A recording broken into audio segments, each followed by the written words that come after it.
tahun 55, yang disahkan tahun 55, di apa namanya? Ya, dibuatlah hukum acara pidana. Tapi terus di samping itu juga penyusunan rancangan KUHP terus dilakukan. Oke. Sebetulnya yang paling dominan dari atau yang paling penting, walaupun sebetulnya penting, sebagaimana kita ketahui begini, dalam hukum pidana itu kan ada tiga hal, tiga pendekatan, bukan tidak pendekatan mungkin, ada tiga aspek, ya, yang meliputi aspek hukum pidana material, aspek hukum pidana formal, dan aspek pelaksanaan pidana. Ketiga-tiganya itu tidak bisa dipisahkan, satu kesatuan. Tetapi yang paling utama itu yang induknya adalah KUHP atau hukum pidana substansial atau hukum pidana material. Makanya sebetulnya yang harus lebih dahulu dilakukan upaya-upaya pembaharuan itu adalah KUHP-nya, ya, upaya KUHP-nya. Sebagai contoh dulu ketika KUHP yang sekarang berlaku, ketika tahun 1913 Hindia Belanda ingin membentuk KUHP atau ingin melakukan suatu unifikasi hukum pidana di Hindia Belanda, ya, di Indonesia, maka yang pertama kali dilakukan penyusunan itu adalah menyusun eh, Wetboek Pansrapreh Poedeland Indi, WPSPNI, ya, dilaksanakan tahun 1913 dan baru selesai 3 tahun kemudian 1915. Ya, cepat kalau dulu melakukan pembaharuan penyusunan penyusunan KUHP waktu zaman Hindia Belanda, karena sebetulnya lebih kepada apa namanya, memodif sesuai dengan kebutuhan Hindia Belanda Hindia Belanda, ya, yaitu memodif undang-undang atau KUHP yang ada di Belanda. Oke. Nah, setelah itu 1915 selesai, maka tidak segera diterapkan karena menunggu dua hukumnya lagi, dua ketentuan lagi, yaitu hukum acara dan hukum pelaksanaan pidana. Baru 3 tahun yang akan datang, 3 tahun kemudian, tahun 1918 baru selesai. Maka tahun KUHP sendiri diberlakukan di Indonesia tahun 1918. Oke, dan itu berlangsung sampai sekarang. Nah, pembaharuan hukum pidana yang tadi saya katakan sebetulnya yang lebih substansial itu sesungguhnya adalah pembaharuan KUHP, karena KUHP itu induknya hukum pidana, ya. Makanya inilah yang sebetulnya yang harus menjadi fokus pembaharuan, ya, KUHP sebagai sumber utamanya hukum pidana di Indonesia, khususnya untuk tindak pidana umum. Dan sebagaimana kita ketahui, dan secara teori kita mengenal ada tindak pidana umum dan ada tindak pidana khusus. Tindak pidana umum induknya adalah KUHP, sedangkan tindak pidana khusus di luar KUHP dikenal dengan tindak pidana tertentu. Ada juga yang mengistilahkan dan tindak pidana tertentu. Walaupun juga dalam mata kuliah ada yang memberikan nomenklatur tindak pidana tertentu di dalam dan di luar KUHP, ya, juga yang seperti itu. Tapi kalau kita bicara tentang tindak pidana khusus, kita berorientasi atau berfokus kepada tindak pidana di luar KUHP. Misalnya tipikor, narkotika, psikotropika, terorisme, dan lain-lain. Nah, pembaharuan hukum pidana atau penal reform itu merupakan bagian kebijakan atau politik hukum pidana yang ingin melakukan rekonstruksi, ya, melakukan rekonstruksi dari induknya. Nah, tadi saya katakan kenapa sebetulnya yang konsentrasinya harus ke KUHP, karena tadi KUHP itu adalah induknya hukum pidana, di mana dalam buku satu itu, ya, buku satu itu adalah ketentuan-ketentuan yang mengatur tentang asas-asas prinsip-prinsip, kan, ya, yang menjadi rujukan, yang menjadi dasar untuk diberlakukannya ketentuan-ketentuan yang ada dalam buku 2 maupun buku 3 kalau KUHP yang sekarang berlaku. Sementara kita ketahui kalau KUHP yang akan datang kan yang akan datang berlakunya walaupun sekarang sudah disahkan itu kan hanya 2 buku ya. Buku 1 ketentuan umum, buku 2 tentang tindak pidana. Nah, sekarang kalau kita buka di buku 1 KUHP yang terdiri dari 103 pasal ya. KUHP yang sekarang berlaku itu ada 103 pasal. Seluruhnya adalah 500 berapa?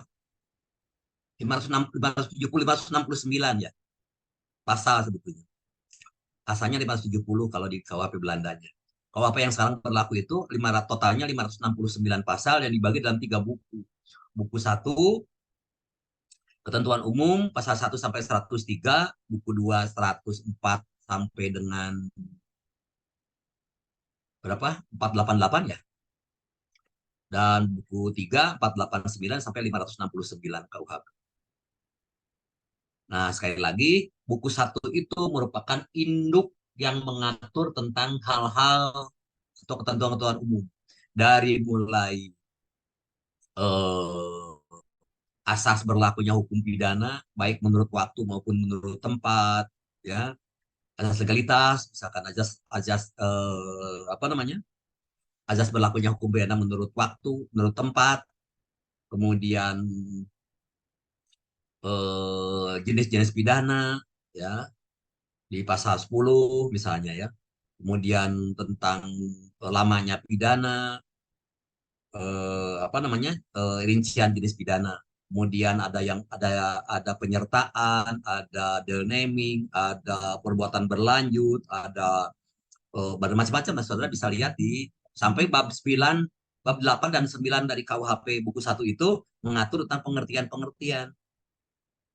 Jadi kalau saudara ingin mengetahui tentang apa itu luka, jenis luka, luka berat, luka ringan itu ada di bab 8, bab 9 diatur. Ya.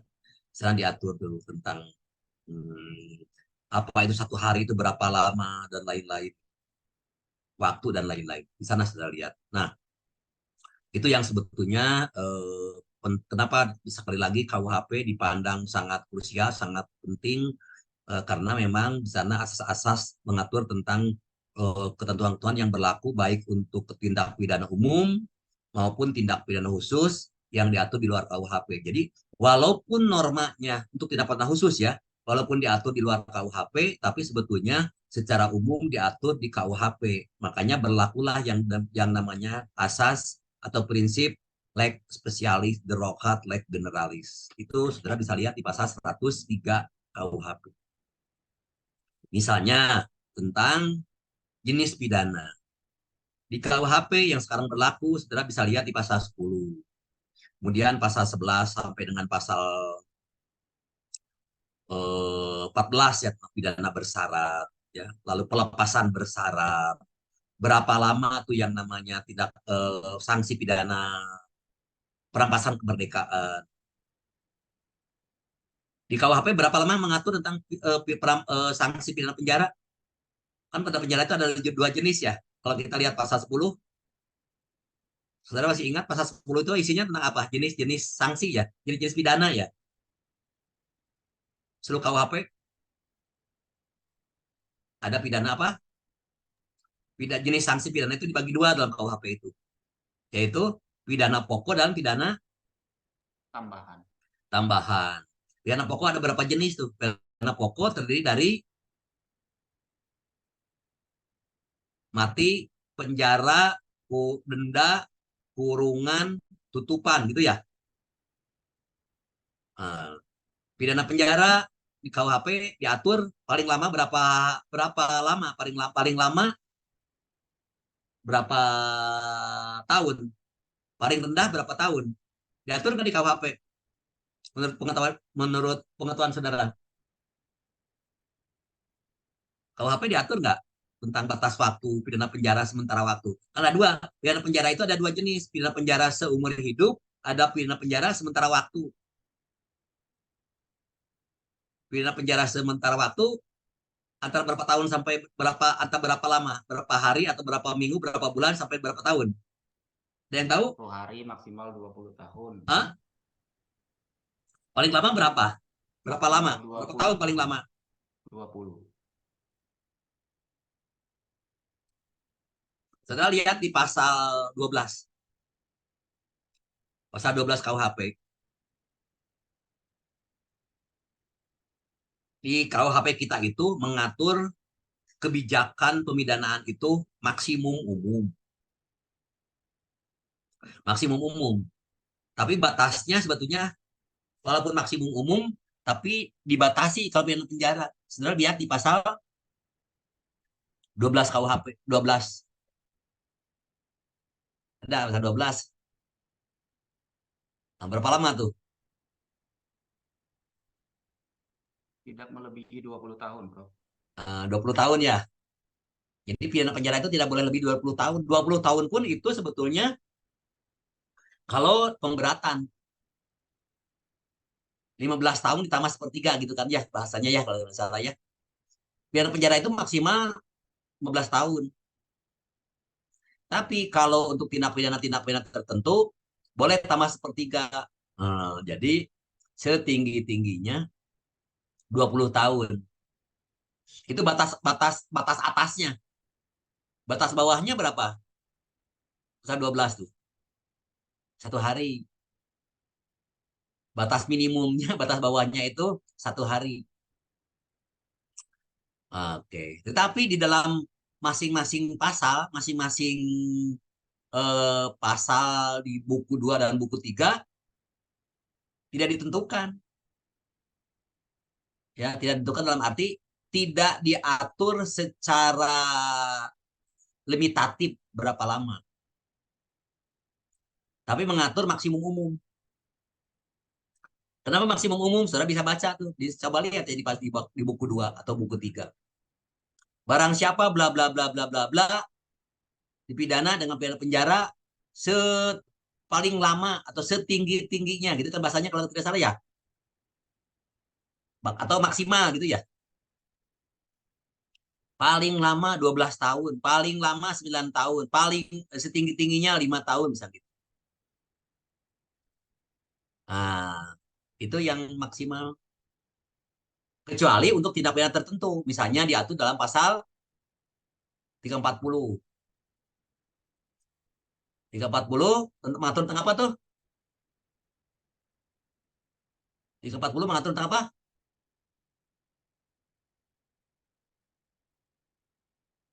Pembunuhan berencana.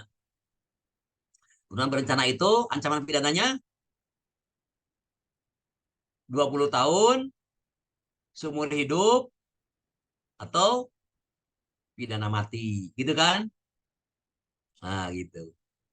Itu nggak bisa di ini lagi. Eh, tapi kalau misalkan di dalam normanya diatur barang siapa melakukan apa bla bla bla bla dipidana dengan pidana paling tinggi 9 tahun.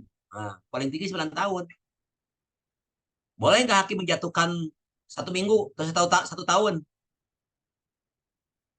Boleh nggak? Atau jaksa menuntut, ASM ingin menuntut 6 bulan. Bisa nggak? Boleh kan? Secara normatif kan nggak ada masalah kan ya?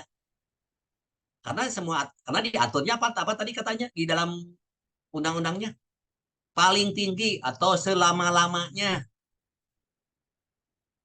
ya selama-lamanya 5 tahun. Jadi boleh 1 minggu, 2 minggu, 1 tahun juga. Yang tidak boleh itu kalau mengancam berapa lama? Kalau mengancam 1,5 hari. Kalau mengancam 1/2 hari tidak boleh. Kata normatif nih ya. Karena apa? Karena minimumnya berapa tadi di pasal 12 diaturnya? Minimumnya berapa hari? Berapa Satu, lama? 1 hari. Hah? 1 hari kan? Minimum 1 hari. Jadi kalau ada jaksa atau hakim memvonis 2 hari, boleh-boleh saja. Secara normatif. Karena dalam rumusan kita Undang-Undang Hukum Pidana mengatur maksimum umur. Dipidana dengan pidana paling lama 9 tahun. Paling lama 9 tahun. Kalau menurut pertimbangan jaksa, saya mah akan menuntut 1 minggu, 2 minggu, nggak ada masalah. Cuma nanti mungkin dilihat dari rasa keadilan. tindak pidana yang dilakukannya seperti apa. Kira-kira wajar nggak dipidana 2 bulan, misalkan 6 bulan, 1 tahun, misalkan gitu. Tinggal begitu. Tapi secara normatif, sepanjang tidak kurang dari 1 hari, boleh. Oke, itu kebijakan tuh. Kebijakan tentang pemidanaan, nanti kita akan bahas satu pertemuan tentang pemidanaan ya. Pembaharuan hukum pidana pada hakikatnya mengandung makna suatu upaya untuk melakukan reorientasi dan reformasi hukum pidana yang tentunya ingin sesuai dengan nilai-nilai yang berlaku di Indonesia, sesuai dengan sosiopolitik, sosiofilosofis, dan sosiokultural masyarakat Indonesia. Ya, itu. Jadi, kenapa sejak tahun 63 dulu, 63, alhamdulillah, para ahli hukum pidana ingin melakukan pembaharuan karena mereka menilai KUHP yang sekarang berlaku itu belum sesuai dengan atau belum sejalan dengan nilai-nilai sosiopolitik, filosofi, kultural, dan ideologi masyarakat Indonesia. Makanya perlu dilakukan pembaharuan, perlu direkonstruksi, perlu direposisi. Walaupun sebetulnya sejak tahun 64 KUHP itu sudah dilakukan pembaharuan dengan keluarnya Undang-Undang Nomor 1 tahun 46, 1 tahun setelah Indonesia merdeka. Nah, gitu. Tapi itu baru sifatnya parsial. Inginnya melakukan pembaharuan hukum pidana itu secara gradual, secara global, ganti. Dulu namanya, cita-citanya ingin membentuk KUHP nasional, KUHP Pancasilais. Tuh, ya. Nah, itu. Jadi ingin memiliki KUHP yang sesuai dengan sosiopolitik, sosiofilosofi, sosiokultural masyarakat Indonesia yang melandasi kebijakan sosial, kebijakan kriminal, dan kebijakan penegakan hukum di Indonesia. Nah, dilakukanlah pembaharuan, yaitu dibuat rancangan KUHP. Ada pertemuan tahun 64-63 para ahli hukum pidana. Ada kongres di Indonesia tahun 1963. Salah satu rumusan kesepakatan di kongres itu 63, lalu 64 ada lagi kongres yang kedua. Antara lain adalah segera dibentuk disusun KUHP nasional. Jadi melakukan pembaharuan. Nah, secara singkat, pembaharuan hukum pidana pada hakikatnya harus ditempuh dengan pendekatan yang berorientasi pada kebijakan. Berorientasi pada policy oriented approach, kebijakan. Sekaligus juga pendekatan yang berorientasi pada nilai. Nah, kemarin kita sudah bahas. Jadi intinya adalah menyusun KUHP itu, menyusun setiap peraturan perundangan sebetulnya, termasuk KUHP, harus berorientasi pada kebijakan, policy oriented approach. Pendekatan kebijakan itu apa kemarin intinya? Seingat nggak? Kebijakan itu intinya adalah uh, so, uh, uh, perlindungan sosial, protection, social protection untuk mencapai apa? Kesejahteraan sosial, social welfare, gitu. Jadi setiap kebijakan yang dibuat oleh pemerintah, oleh negara itu, termasuk kebijakan di dalam merumuskan peraturan perundang-undangan, khususnya perundang-undangan di bidang hukum pidana, maka harus selalu berorientasi pada upaya perlindungan masyarakat untuk mencapai kesejahteraan masyarakat. Ya, nah itu yang harus dilakukan. Nah, penal reform, ya, reformasi hukum pidana itu harus ditempuh tiga hal. Ya, penal reform itu harus meliputi 3 aspek. Aspek hukum pidana material tadi saya katakan substansi induk dari hukum pidana. Induk hukum pidana apa tadi? Kalau untuk tindak pidana umum, induknya hukum pidana itu adalah KUHP. Sedangkan induk atau sumber hukum utama dari tindak pidana khusus adalah perundang-undangan di luar KUHP yang tersebar, saudara, tersebar di masing-masing undang-undang. Nah, gitu. Tersebar di masing undang-undang.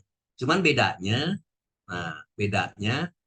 kalau tindak pidana umum dipisahkan antara aturan hukum pidana material dengan hukum pidana formal. Aturan hukum pidana material diatur di KUHP, hukum pidana formalnya diatur di KUHAP. Sedangkan untuk tindak pidana khusus, baik hukum pidana material maupun hukum pidana formalnya diatur di mana?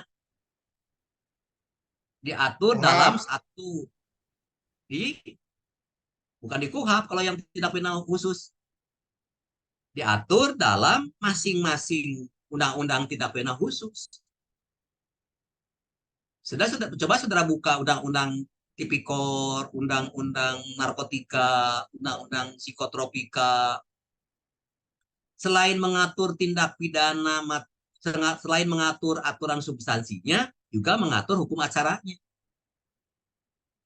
Nah, mengatur hukum acara pidananya. Maka berlaku juga tadi asas seperti hukum pidana material. Apa asas apa tadi? Leg spesialis, derogat leg generalis. Jadi kalau untuk tidak pidana khusus, ya, yang berlaku asas leg spesialis, derogat leg generalis itu adalah untuk hukum acara pidananya.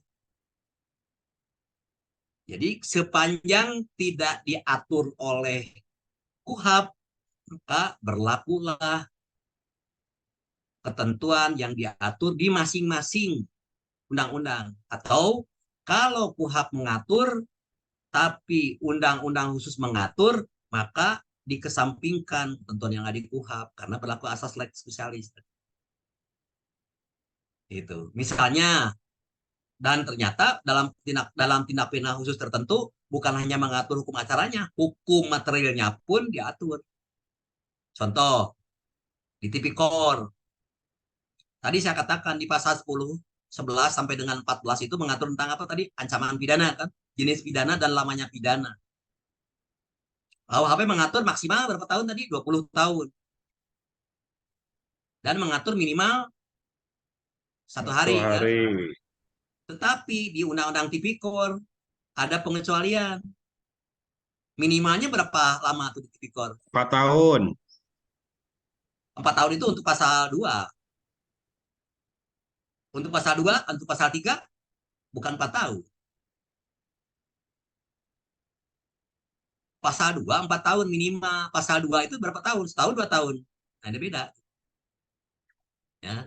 Tapi intinya, kebijakan yang dibuat di dalam tindak pidana umum dan tindak pidana khusus berbeda. Kebijakan tentang pemidanaan. Kalau di tindak pidana umum, minimumnya tidak diatur minimum khusus.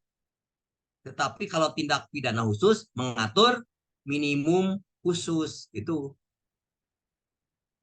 Gitu. Apa? Ada yang tahu apa pertimbangannya? Kenapa perlu diatur untuk tindak pidana khusus? Dia perlu diatur minimum khusus. Ada yang tahu?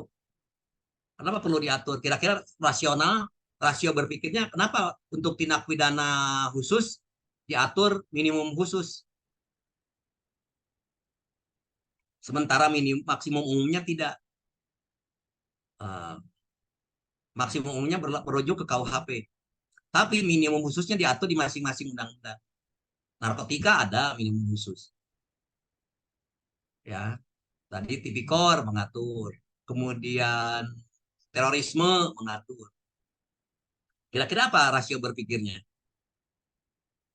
Alasan rasionalnya karena tindak pidana khusus merupakan tindak pidana yang dalam hal tertentu ada yang dikategorikan sebagai tindak pidana yang sangat luar biasa. Ya, luar biasa. Baik luar biasa dilihat dari perbuatannya maupun akibatnya. Sehingga wajar kalau ancaman pidananya diatur tidak terlalu rendah. Yang pertama. Yang kedua, untuk menghindari adanya disparitas pidana. Disparitas, tahu apa itu disparitas? Disparitas pidana itu apa? Apa yang dimaksud dengan disparitas pidana?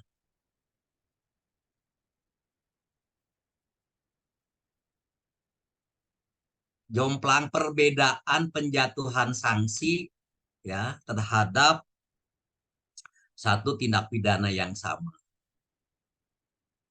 Disparitas itu perbedaan.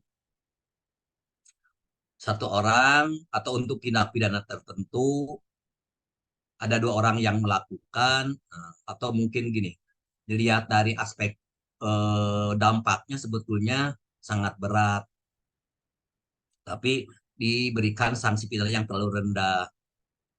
Nah, intinya gini, disparitas itu agar hakim atau jaksa dalam menuntut dan hakim dalam memutuskan tidak menjatuhkan pidana yang terlalu jomplang terhadap tindak pidana yang sama walaupun pelakunya berbeda. Nah, gitu. Karena dalam praktek untuk tindak pidana umum ada karena berpijak pada maksimum umum ada hakim untuk menjatuhkan pidana 1 tahun misalkan untuk pelanggaran 26 36 365 misalkan perampokan. Ada yang 5 tahun, ada yang 7 tahun, ada yang 9 tahun. Nah itu terlalu jomplang disparitasnya, pembedaannya. Padahal perbuatannya dipandang perbuatan yang serius. Dibuatlah aturan tentang minimum khusus. Jadi hakim untuk atau dalam menangani perkara-perkara tertentu jangan terlalu rendah menjatuhkan sanksi pidana. Misalnya tadi minimum untuk tindak pidana tipikor yang menyalahgunakan kewenangan maka 1 tahun pasal 3. Sedangkan untuk tindak pidana korupsi yang melanggar pasal 2 minimal 4 tahun. Bahkan juga maksimalnya bisa sampai pidana mati. Tuh tentang substansi. Yang kedua, penal reform itu menyangkut aspek hukum pidana formal tadi, hukum acaranya. Tadi saya katakan di awal, sesungguhnya reformasi yang paling duluan dilakukan di dalam pendekatan hukum pidana itu adalah reformasi terhadap hukum acara pidana, yaitu munculnya Undang-Undang nomor 8 tahun 81 tentang KUHAP. KUHAP menggantikan apa? KUHAP mengganti apa tuh? Undang 881 itu. Hukum acara sebelumnya kemana? Sebelum ada KUHAP, yang dipakai hukum acara itu tentuan yang mana? Undang-undang apa? HIR 1944. Head Inland Reglement. Reglemen hukum acara yang dibuat oleh Belanda. Gitu. HIR selama sebelum tahun 81 hukum acara merujuk kepada HIR. Bahkan satu lagi ada hukum acara perdata yang seringkali dipakai di hukum acara perdata apa? RBG, RBH, sekarang masih dipakai di hukum acara perdata. Ya. Nah, tetapi karena HIR dipandang tidak sesuai dengan perkembangan masyarakat Indonesia yang sudah merdeka, tidak sesuai dengan nilai-nilai kemanusiaan, banyak hal-hal yang tidak memberikan perlindungan terhadap masyarakat, maka diubahlah, keluarlah Undang-Undang nomor 8 tahun 81. Kenapa? Karena didorong juga dengan perkembangan pemikiran global terkait dengan perlindungan hak asasi manusia. Makanya banyak orang yang mengatakan KUHP itu sebetulnya apa namanya katanya, KUHP itu adalah undang-undang kemerdekaannya para pelaku tindak pidana, ya, liberty-nya para pelaku tindak pidana. Karena dalam KUHP itu justru banyak ketentuan yang mengatur tentang bagaimana memberikan perlindungan terhadap para pelaku tindak pidana, bukan memberikan perlindungan terhadap korban tindak pidana, gitu.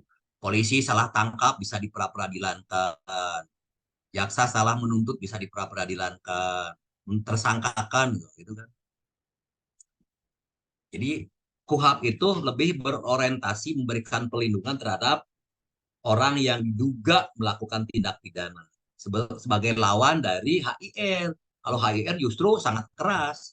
Di HIR tidak ada tuh batas waktu penangkapan dan penahanan. Di KUHP diatur tuh tentang kapan, berapa lama menangkap, berapa lama menahan. Polisi punya kewenangan berapa lama, jaksa berapa lama, hakim tingkat pertama berapa lama, sampai ke Mahkamah Agung gitu diatur. Bahkan sekarang juga diatur berapa lama harus sudah selesai banding gitu. Berapa lama harus segera diselesaikan kalau ada pra peradilan. Nah, gitu kan? Nah, begitu. Itulah reformasi di hukum acara pidana. Sementara di hukum pidana substansinya evolusi, tidak revolusi, tidak sekaligus diubah, bertahap. Nah, satu lagi yang dilakukan, nah, juga sudah dilakukan nih, yaitu aspek pelaksanaan pidana.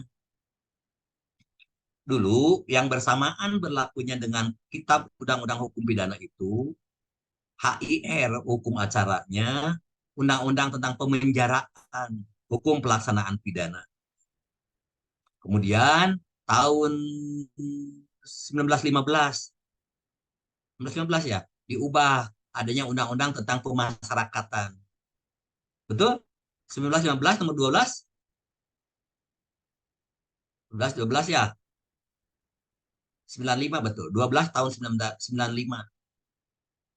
Sejalan dengan orientasi pemikiran, perubahan paradigma, ya, bahwa bergeser dari pembalasan ke treatment, gitu kan. Diubah tahun 64 ada perubahan nama dari penjara menjadi apa? Lembaga pemasyarakatan. Nah, gitu kan namanya kan. Kan dulu di penjara, nah, di KUHP masih penjara, tapi dalam praktek diubah namanya dari penjara menjadi LP, lembaga pemasyarakatan. Nah, gitu kan. Ingin mengubah kultur. Nah, keluarlah Undang-Undang 1295. Karena tujuannya adalah sejalan dengan perubahan. Saudara bisa lihat sekarang kan logo atau lambangnya lembaga pemasyarakatan apa? Departemen Kehakiman. Kan di bawah Departemen Kehakiman ya, ada Dirjen Pemasyarakatan. Coba saudara lihat logonya apa tuh? Logonya adalah seperti partai politik, pohon beringin pengayoman. Karena bukan lagi katanya LP itu bukan tempat orang, bukan tempat negara membalas dendam terhadap para penjahat, tapi adalah tempat kawah Chandra dibuka untuk meresosialisasikan orang yang terlanjur melakukan pelanggaran hukum. Hanya tadi disebutkan LP, lembaga pemasyarakatan, agar orang kembali diterima di masyarakat. Nah, itu tujuannya. Walaupun dalam prakteknya labeling tetap saja nempel di orang-orang yang lulusan pesantren lembaga masyarakatan, ya. Nah, itu. Nah, itu. Jadi itu yang sudah dilakukan. Nah, sekarang kita sebetulnya sudah punya ketiga-tiganya hal yang baru. Hmm. Tadi KUHP, ya KUHP yang sekarang berlaku hasil hasil sedikit-sedikit reformasi. Tapi saya katakan tadi reformasinya bersifat parsial. Kecuali KUHP baru yang Undang-Undang nomor 1 tahun 2023. Tapi belum diberlakukan kan? Di hukum acara pidana sudah punya KUHP. Walaupun karena sekarang hukum substansinya berubah, maka KUHP 881 pun harus dikaji ulang, harus ditinjau ulang, harus dilakukan rekonstruksi supaya sejalan dengan KUHP baru. Kalau untuk undang-undang pemaserakatannya, sudah ada yang baru ya. Undang pemasarakatan yang baru nomor berapa? Pengganti 1295 tahun 2022 kalau tidak salah ya. Ada undang-undang yang baru.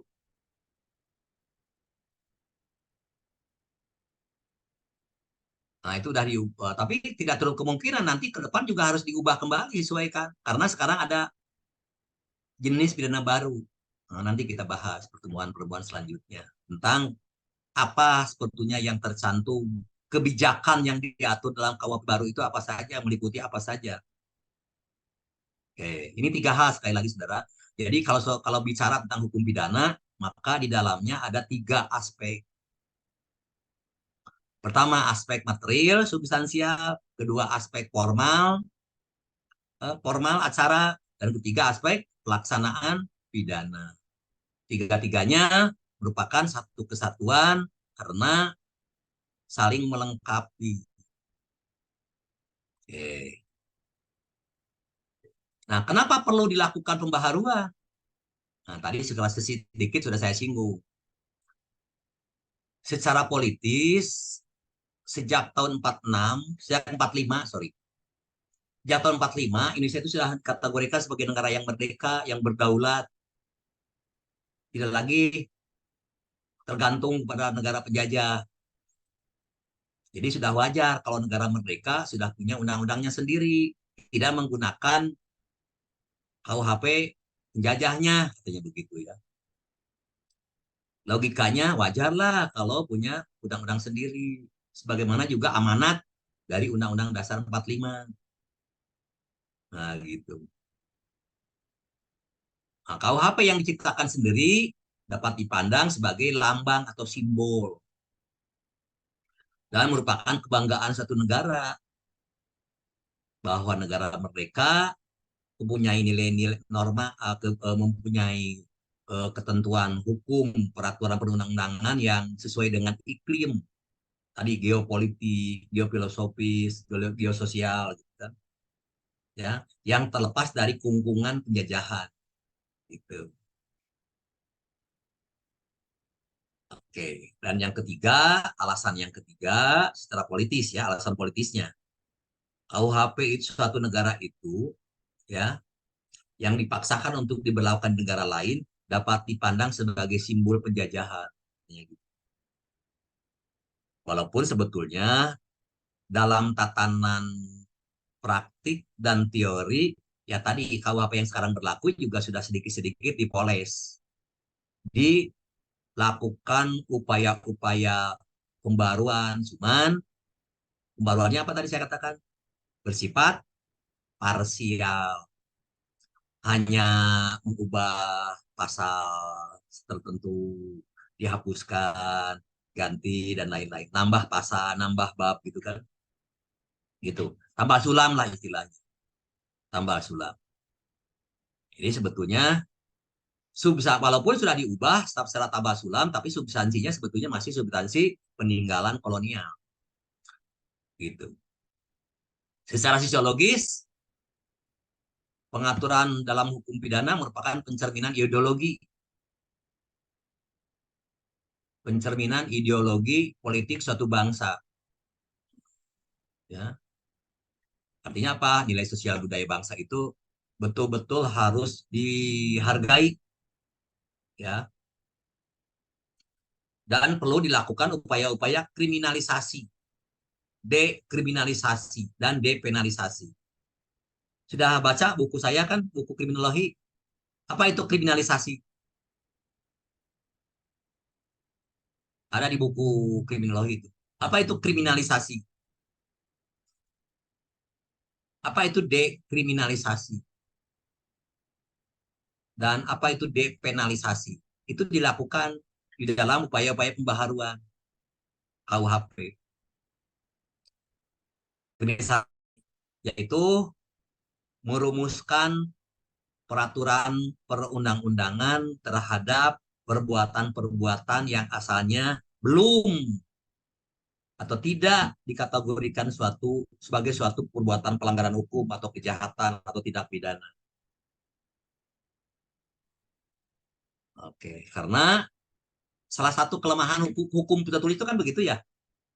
Salah satu kelemahan KUHP atau hukum pidana tertulis itu adalah rigid, kaku, tidak bisa secepatnya menyesuaikan dengan perkembangan dan kebutuhan masyarakat.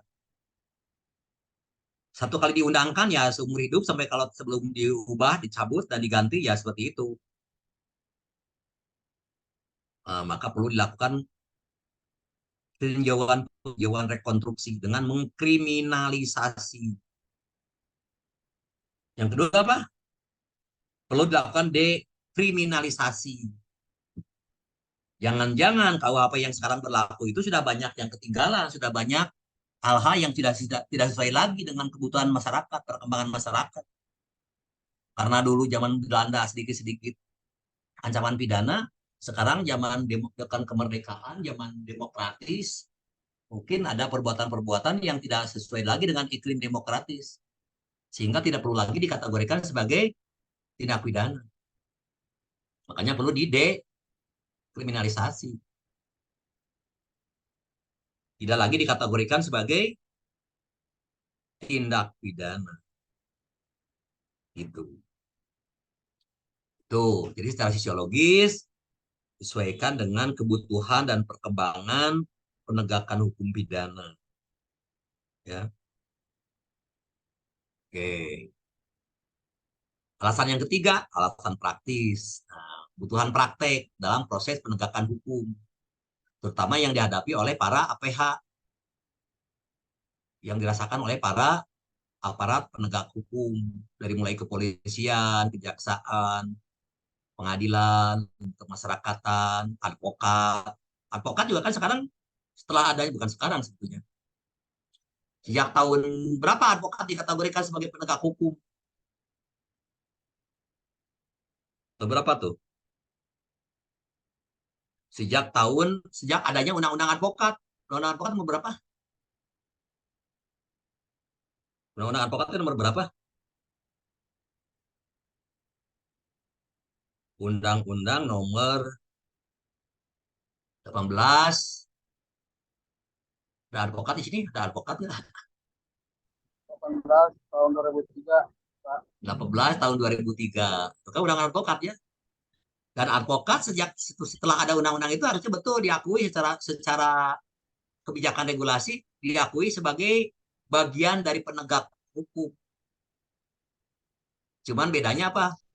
Bedanya kalau APH yang lain, polisi, jaksa, hakim, lembaga pemasyarakatan digaji oleh negara. Kalau advokat gajinya cari sendiri, makanya kemungkinan lebih besar daripada polisi, jaksa, dan hakim. Kalau sedang punya proyek gede, ya bisa aja lebih gede kan ya, ya Pak ya. Pak Edwin, advokat, Betul, Pak. kan bisa kalau punya proyek gede, punya kasus yang besar gitu ya, bisa saja kan nangani tipikor. Nah, tipikor biasanya kan gede-gede ya. Pernah nangani tipikor nggak Pak? Biasanya kalau tipikor lumayan biaya eh, profesionalnya, profesional fee-nya, gitu. Atau mungkin menangani kasus perkara perdata. Wah, pertanahan Kerawang kan banyak ya, Kerawang kasih itu kasus tanah. Wah, itu bisa ini. Itu ya. Nah, kebutuhan praktis. Nah, ini. Teks resmi KUHP masih bahasa Belanda. Yang saudara-saudara pegang tuh KUHP Mulyatno, Susilo, Lagi-lagi. Nah, yang lain-lain itu, saudara, sebetulnya itu terjemahan tidak resmi. Ya. Belum di Indonesia, di yang sekarang sampai dengan sebentar lagi tidak diberlakukan, itu belum ada tuh terjemahan resmi yang dikeluarkan oleh pemerintah. Ada terjemahan BPHN, Badan Pembinaan Hukum Nasional. Tapi itu juga belum dia katakan resmi. Jadi saudara boleh sekarang ya 2 tahun lagi nih kalau beracara boleh mau megang KUHP Mulyatno, KUHP Susilo, KUHP apa tadi terjemahan BPHN, KUHP banyak kan berapa ini? Saya ada berapa nih? Ada 4 nih KUHP, 5 nih KUHP. Kadang-kadang bandingkan. Ya ada kadang-kadang ada beberapa sedikit perbedaan bahasa. Nah itu. Nah sampai sekarang terjemahan KUHP itu belum ada yang resmi. Nah, dan kalau ingin tahu esensi dari pasal, dari norma yang diatur dalam KUHP itu, maka seharusnya paham bahasa Belanda. Tapi saya sendiri kurang paham bahasa Belanda. Nah, gitu. Saudara, kalau ingin memahami beberapa pasal-pasal KUHP, perbandingannya antara KUHP Belanda dengan KUHP nasional, saudara baca bukunya Pak Lala Mintang, Dasar-Dasar Hukum Pidana judulnya. Ya, Lamintang, buku lama. Pala Mintang dalam bukunya ketika membahas tentang asas legalitas, misalkan pada 1 ayat 1, nanti dibandingkan di Belanda pasal ini, isinya ini, faktanya ini. Pencurian, Belanda ini, ada saudara. Atau buku dari siapa tuh? Saya ada buku dari pidana Remling. Nah, saya punya buku dari Remling. Remling juga begitu, membahas tentang KUHP, membahas tentang KUHP Belanda, komparasi ya. Oke, jadi kiranya hal ini tidak mungkin diharapkan jadi tadi supaya memahami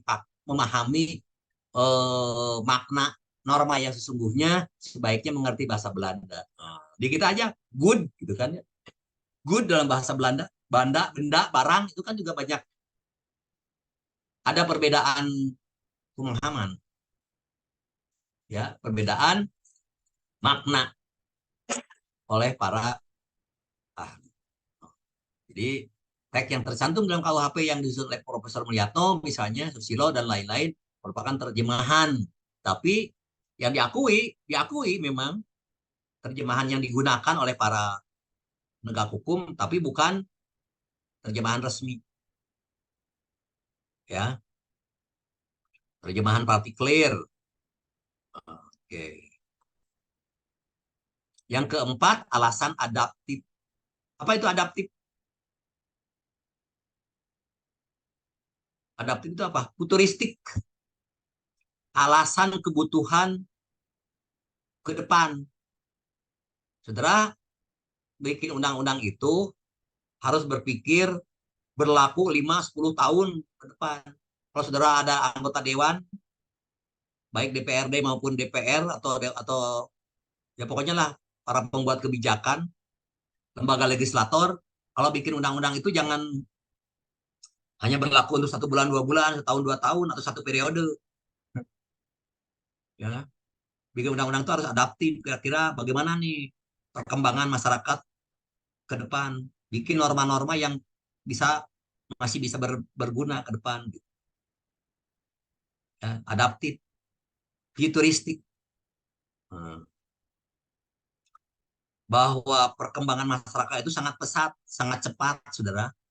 Sehingga tadi ada hasil kajian kriminologis, ada rekomendasi apa tadi kriminalisasi, dekriminalisasi, depenalisasi itu. Karena perkembangan masyarakat sebagai konsekuensi apa? Konsekuensi dari kakunya undang-undang atau hukum tertulis yang sangat susah mengikuti perkembangan zaman. Dan itu apa itu? Kelemahan dari hukum pidana. Kaku tadi atau hukum tertulis. Rigid tadi saya katakan. Ya, rigid, kaku. Makanya yang harus mau tekar itu, yang harus inovatif itu bukan undang-undangnya, karena undang-undang sifatnya kaku. Siapa yang harus lebih inovatif?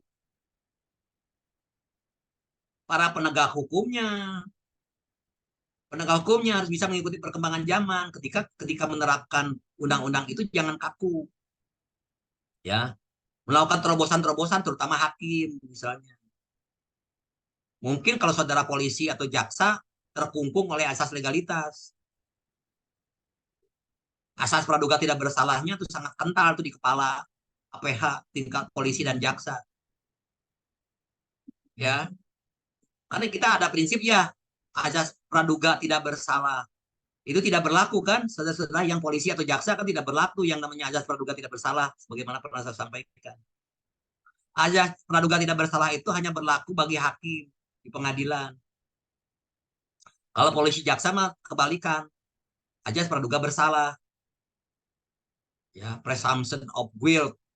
Nah, tapi juga harus didukung oleh sekurang-kurangnya dua alat bukti yang mendukung. Kan gitu kan?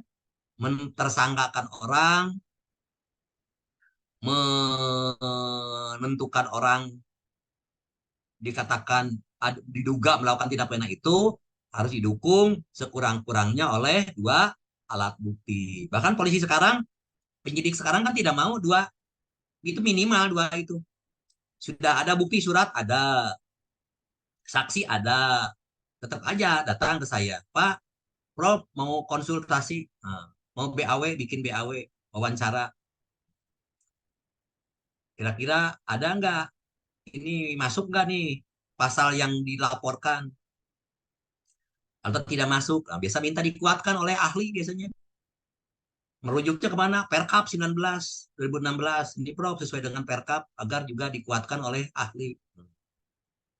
Padahal sudah digelar, sebetulnya ada di dugaan tindak pidana. Tapi biasanya dia merasa kurang firm, gitu ya. Makanya minta pendapat ahli. Oke. Jadi alasan adaptif adalah bisa saja dalam hal proses penyusunan itu, atau bukan bisa saja, harus melihat melihat perkembangan masyarakat internasional, bahkan bukan hanya perkembangan masyarakat nasional. Bagaimana sebetulnya nih perkembangan masyarakat beradab di internasional, nah gitu, supaya kita tidak dianggap masyarakat yang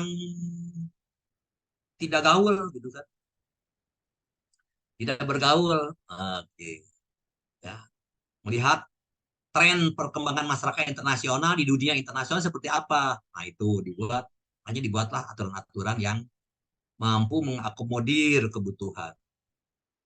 Nah, saudara, kalau kita lihat secara teori, ada beberapa cara untuk melakukan pembaharuan hukum pidana. Ada beberapa teori atau metode. Nah, yang saya katakan tadi, yang pertama adalah kriminalisasi.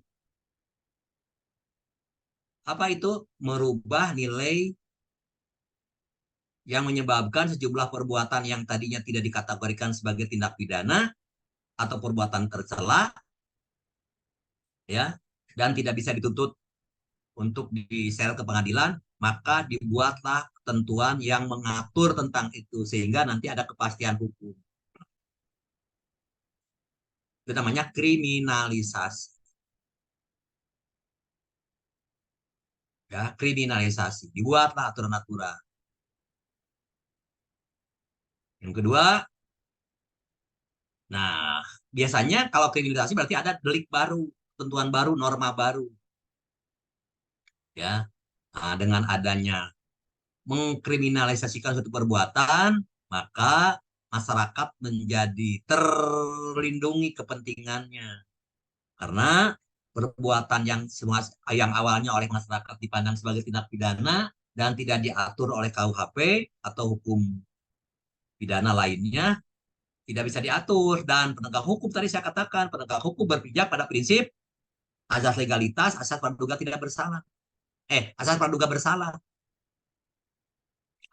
ya. Nah, jadi kalau tidak ada undang-undangnya, aduh nggak bisa nih menyeret orang gitu. Makanya dibuat dulu untuk aturannya, ya. Jaksa tidak bisa menuntut, apa dasarnya menuntut seseorang karena undang-undangnya tidak ada, misalnya seperti itu kan ya. Karena undang-undangnya tidak ada. Nah, dibuatlah, dikriminalisasikan. Seringkali kalau dalam dalam pengertian sehari-hari, saudara, banyak istilah-istilah yang dipakai, bukan bukan dipakai ya, yang digunakan oleh para pengamat atau para ahli, ini dikriminalisasi, nah, gitu ya. Padahal hakikatnya kriminalisasi itu membuat delik baru.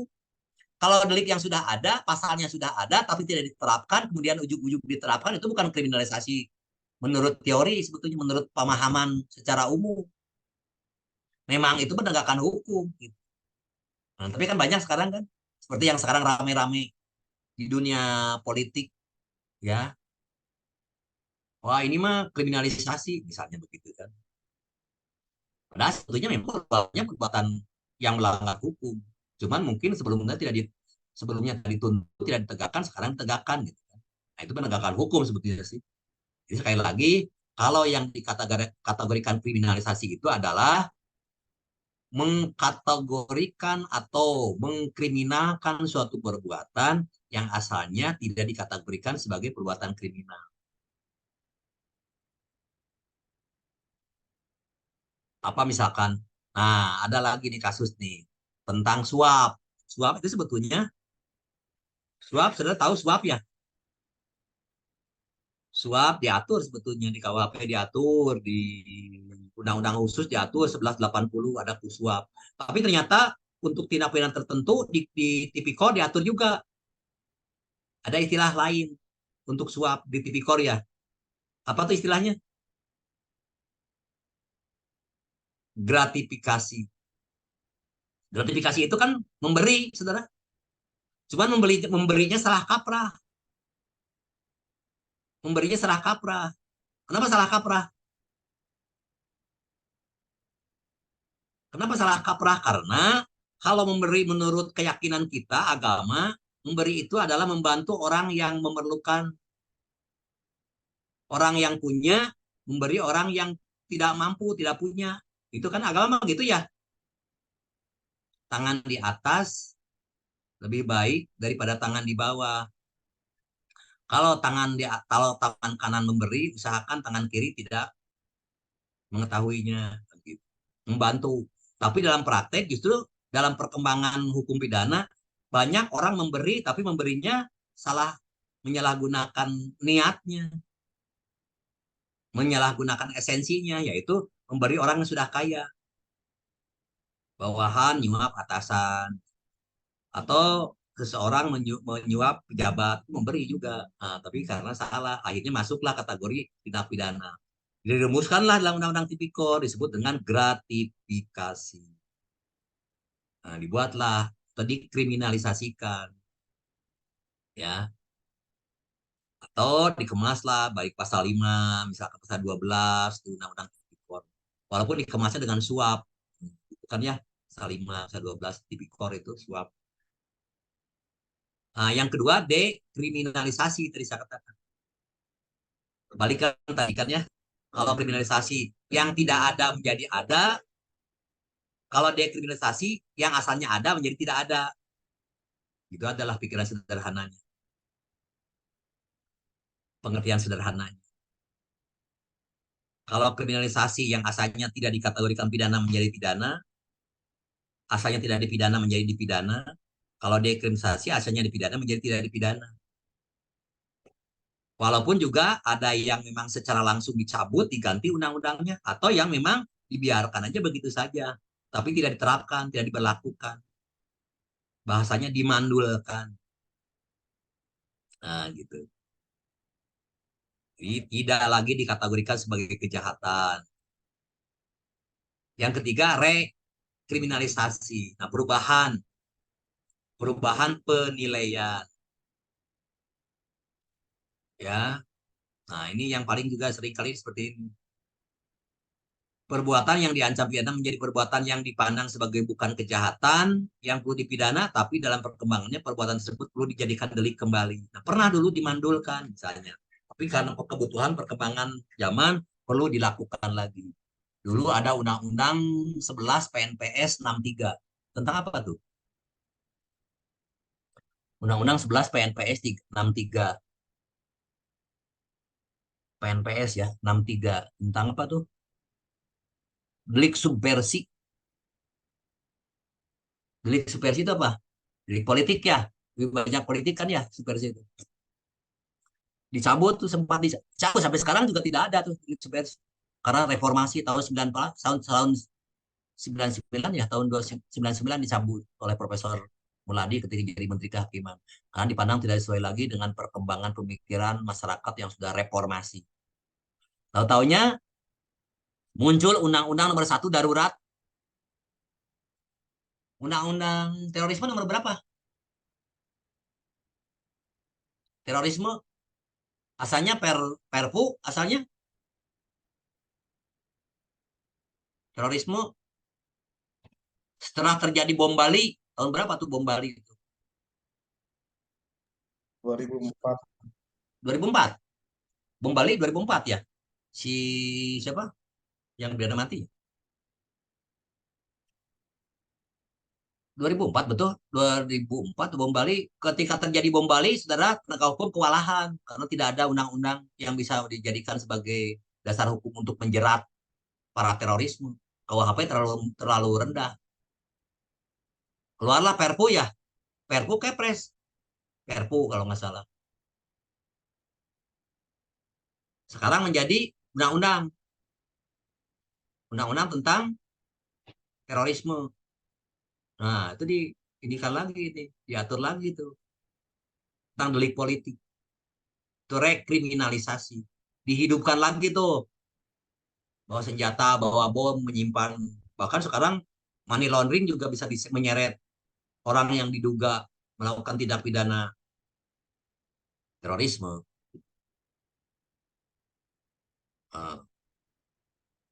Undang-undang tentang cek kosong. Masih berlaku nggak undang-undang tentang cek kosong? 1764. Sekarang lebih banyak ke penipuannya 372, 378, penggelapan, penipuan ya terkait dengan salah perbankan itu. Nah, ini ya diajukan lagi tentang menghidupkan kembali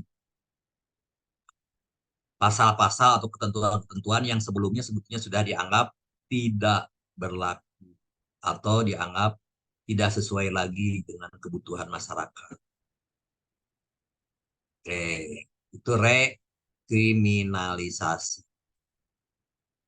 Yang keempat ada mitigating, mitigating, mitigating, merubah bahasa Indonesia yang balik itu bukan merubah, bukan rubah ya, mengubah itu bahasa Indonesia yang baik dan benar itu ya, mengubah ketentuan sanksi pidana yang berat menjadi sanksi pidana yang lebih ringan atau pengurangan sanksi.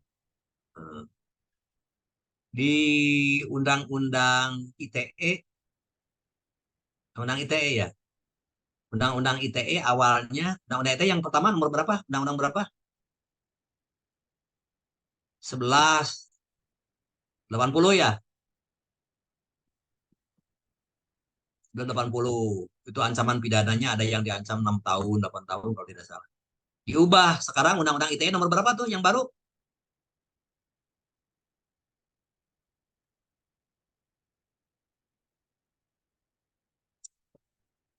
16, 19, 19, 16. Undang-Undang ITE mengganti Undang-Undang 1180. 16 Berapa? 16 tahun 2016. 1916. Ya, ya 19 16. Nah, 16 itu antara lain selain mengubah penjelasan pasal 27 juga mengubah sanksi pidana. Itu kebijakan tuh. Mitigating tuh. Mengubah lebih ringan ancaman pidananya. Diringankan. Nah, atau mungkin bisa saja mengubah sanksi pidana itu yang asalnya pidana kurungan, pidana masa saya, yang asalnya pidana perampasan kemerdekaan menjadi perdata, denda, atau administrasi. Ya. Atau ada juga yang menyebut dengan depenalisasi. Ada juga yang menyebut dengan depenalisasi, mengubah sanksi pidana. Bukan menghilangkan sanksinya, tapi mengubah, mitigering. Ya, oke. Nah, jadi perkembangan hukum pidana nasional sampai saat ini mengikuti berbagai pendekatan reform approach, reformasi, pendekatan reformasi. Pendekatan reformasi antara lain pendekatan evolusioner, yaitu mengamandemen pasal-pasal tertentu. Evolusi saya katakan tadi. Mengamandemen atau tambah sulam ya. Pendekatan semi global, misalnya munculnya undang-undang tindak pidana khusus selain ketentuan yang diatur dalam KUHP.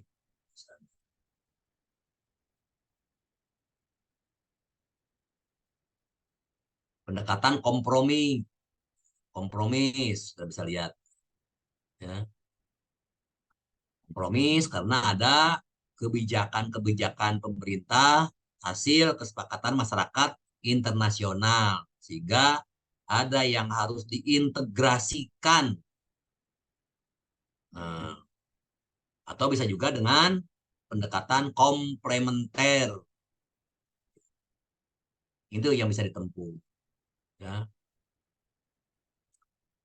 Jadi bisa dengan pendekatan kompromi, pendekatan komplementer, ya, atau bisa juga dilakukan dengan pendekatan global. Nah, yang nanti kita akan bahas selanjutnya adalah pendekatan global terkait dengan kebijakan pembaharuan hukum pidana dengan menyusun KUHP baru. Jadi, sebelum nanti kita masuk membahas ke Undang-Undang 1 2023, nanti kita akan bahas coba bagaimana memori pantul-lifting, perjalanan sejarah dari Undang-Undang nomor 1 tahun 2023.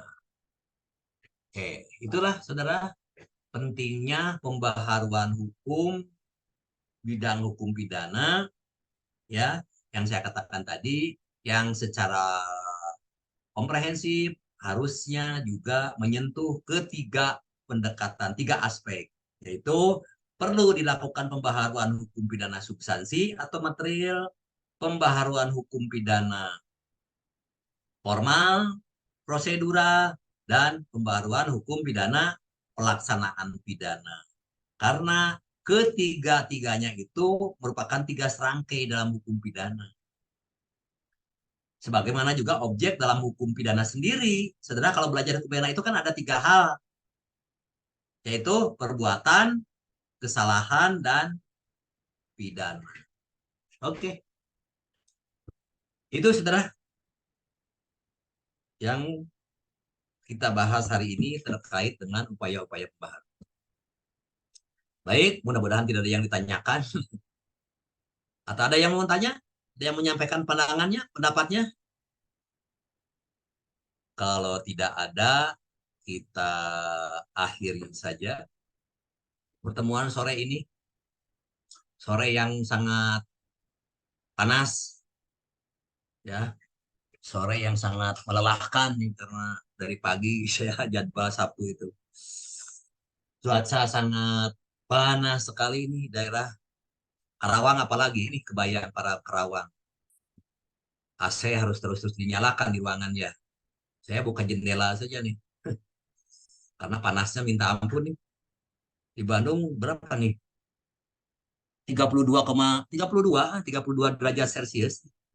Cerah di Bandung. Karawang mungkin lebih dari 35 ya. Lumayan panas. Oke, baik 37. Ibu.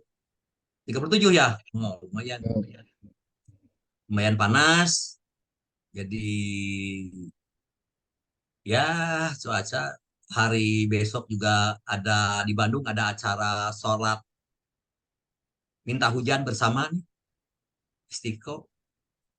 Sholat minta hujan supaya ada hujan besar tapi jangan banjir karena juga repot. Halo do minta hujan diberi hujan banjir wae ya sifat manusia ya Pak ya, sifat manusia teh Iya. kadang-kadang begitulah.